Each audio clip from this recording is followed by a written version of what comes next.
Good day folks, Sean here from Air Photography. In today's video we're going to be taking a look at the new TriplTek tablet, the 8-inch. I've done a full review on this on my channel. If you haven't seen it, I definitely recommend going and taking a look at that. And we're going to be comparing it to the new RC Pro. If you've recently purchased the Mavic 3 or you are thinking about purchasing it, if you get the Cine version, you're going to get the RC Pro automatically with the kit. If you purchase just the base model or even the Flymore kit, you're going to get a remote like this. This is the remote that comes with the Air 2S. Basically, it's the exact same remote. Now, if you're like many people, you want a brighter screen, and you might be wondering whether you should invest your money in the TriplTek or perhaps with the RC Pro. Now, in this video, I'm not going to say you should buy one over the other because at the end of the day, they're both excellent products, and no matter which one you decide to go with, you're going to be quite happy with it. I'm just going to go over the pros and cons of each device, and that way it may help you decide which is the right device for you. So let's start with the TriplTek here. This was released about a month and a half ago, and this is their newest model. They've made a lot of changes to it. They've slimmed it down, so it's a little bit more manageable. Some of the key features of it, why you would want to maybe choose this over the RC Pro. First of all, you get a nice big screen. This is 8 inches compared to 5.5 inches. The brightness of the screen is 1200 nits, and that's compared to 1000 nits on the RC Pro. Now, when it comes to price, the TriplTek is actually cheaper to purchase than the RC Pro. The RC Pro comes in at $11.99. You can pick up the TriplTek for $8.99. In fact, you might even be able to get it cheaper. And when I was on their website this morning, I noticed they had a sale on, and you could pick this up for $7.95. So to some people, that will be appealing because you're going to be spending about $400 less. The other benefit to this is that it is just a full Android tablet. So of course, you can attach it to the controller and fly your drone with it, but you can also edit photos, edit videos, play games, do anything you do on a normal tablet. The other benefit to using something like this is that you're not limited to one drone. Right now, the RC Pro is only compatible with the Mavic 3.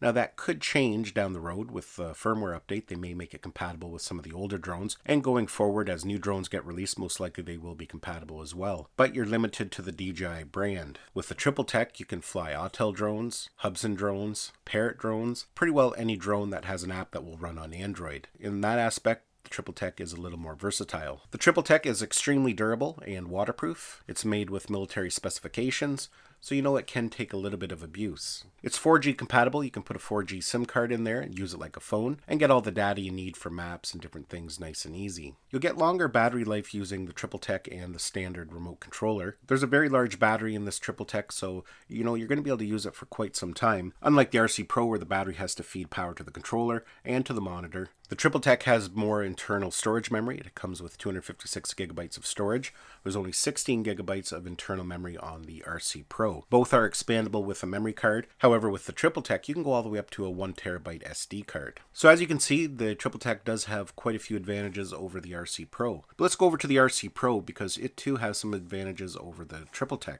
First is the obvious one is that it has everything built in, so there's no messing around when you're out flying. You just pull it out and you can be up in the air within minutes. It's smaller and more travel friendly. By the time you take consideration of the tablet and the controller, it does take up a little bit more room in something like a camera bag. And the overall weight of the two combined is a lot heavier. In that aspect, the smart controller is a little bit more convenient and easier to travel with. On the smart controller, we have an HDMI port, so that's very important to many. When using the RC Pro, you do get a lot of extra buttons and functionality that's just not available on the stock controller. First of all, we have an extra scroll wheel here on the right-hand side, so you can use that to zoom in. On the stock controller, if you want to zoom, you have to press the function button and use the gimbal wheel. Plus we have our customizable buttons on the bottom and some extra buttons here on the top. I like the file management system on the RC Pro a little bit better. You can see we have a Files app. It's easy to transfer files around very quickly. Of course, you can do that on the TriplTek. I just like the way it's laid out a little bit better on the smart controller. With the RC Pro, it's an all-in-one device, so it's easy to update firmware and update the app. Because the TriplTek is an Android device, you have to go to the DJI website to download the Fly app. But because the Fly app is built into the RC Pro, it will automatically download updates for you. So in that aspect, it's a little bit more convenient. Now, another bonus of using the RC Pro over the stock controller and a third-party monitor is that you're going to have a better live feed to the RC Pro. It's going to have lower latency. When you use the stock controller and a phone or the tablet here, your latency is going to be at 130 milliseconds. With the RC Pro, it's 120. But the bit rate of the feed is also higher. You're looking at 5.5 megabits per second when using the stock controller and a monitor.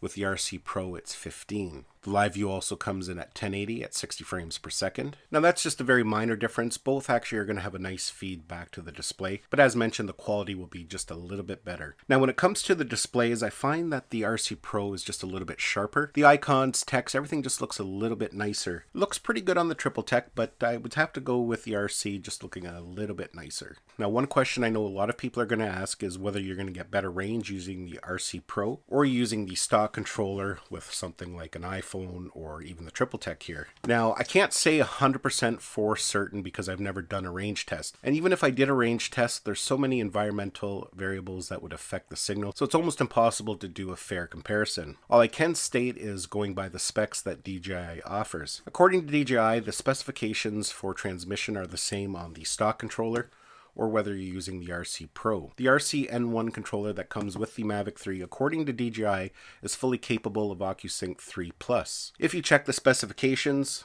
it will adjust depending on what drone it connects to. If it connects to the Air 2S, it's going to bump down to OcuSync 3. If it connects to something like the Mini 2, it's going to bump down to OcuSync 2. So obviously that OcuSync when it comes to OcuSync 3 or 3 Plus is more software than it is hardware. So in theory, you should be able to get the exact same range with the RC N1 as you do with the smart controller. Now again, I have not tested that, but that's just according to the DJI specifications that they've put on their website. Now lastly, the other thing is that with the smart controller, because it's made by DJI, built for these drones, there could be upcoming features that they haven't even announced yet that they will be adding to the smart controller down the road. We've seen this with the original smart controller. A lot of new features have been added over the years, so that is something to keep in mind as well. There could be features available on it that will not be available on something like this. So that is basically my comparison of the two devices. Again, I'm not saying you should purchase one over the other. They're both excellent devices and I'm very pleased with both. I've used the TriplTek quite a bit over the past month, and really it's a nice usable tablet. It works quite well. It's nice and bright out in the sun, so you don't have to worry about not seeing what you're filming. It's just all around a great little tablet. I've enjoyed using the RC Pro. I didn't like the price tag on it, but that's neither here nor there. If you have been on the fence about which device is right for you, I'm hoping this video did help you out in that aspect. If you enjoyed this video and got some value out of it, make sure you hit that thumbs up button. It's always greatly appreciated. Don't forget to subscribe to my channel so you don't miss any of our upcoming videos, and we'll see you in the next one.